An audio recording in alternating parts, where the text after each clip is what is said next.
Hello, this is Dr. Kuldeep from Department of Pharmacy, Government Polytechnic, Jalgaon.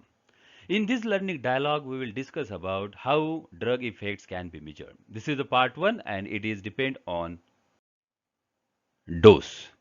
After going through this learning dialogue, you will be able to define and explain dose in terms of single dose, daily dose, total dose, loading dose, and maintenance dose. One of the basic principles of pharmacology states that the degree of effect produced by a drug depends on the quantity of the drug administered, that is, the dose.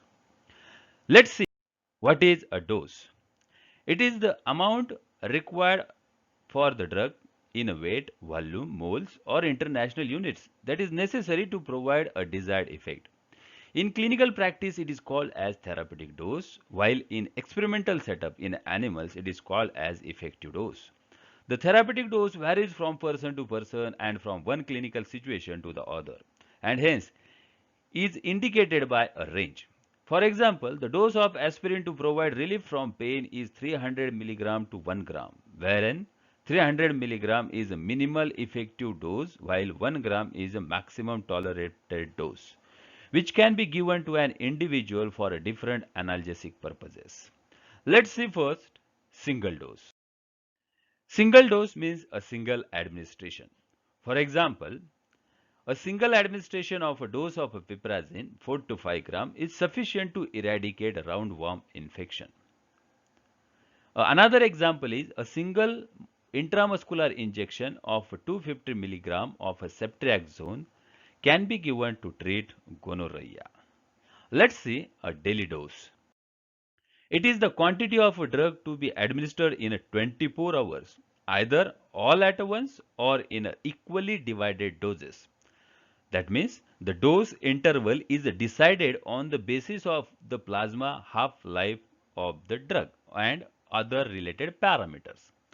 For example, 10 milligram daily dose of cetirizine administered all at once is sufficient to relieve allergic manifestation, while a daily dose of erythromycin, an antibiotic, is 1 gram per day to be given in 4 equally divided doses. That means 250 milligram every in a 6 hour. Next is total dose. It is the maximum quantity of the drug that is needed during the complete course of the therapy. For example, the total dose of procaine penicillin for the treatment of early syphilis is 6 million international units, and this is given as 0.6 million units per day for next consecutive 10 days. The next is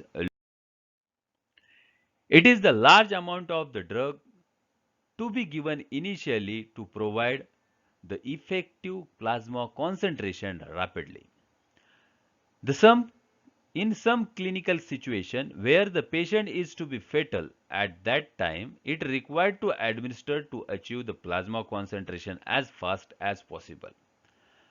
Let us have some example.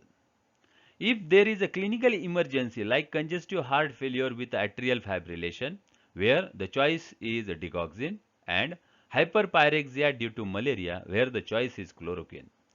These both drugs have plasma half-life of approximately 40 hours. So they require 5 half-life to reach at a steady state concentration. Such a delay causes patient to fatal condition, and hence a loading dose is given to achieve steady state plasma concentration as fast as. The next is maintenance dose.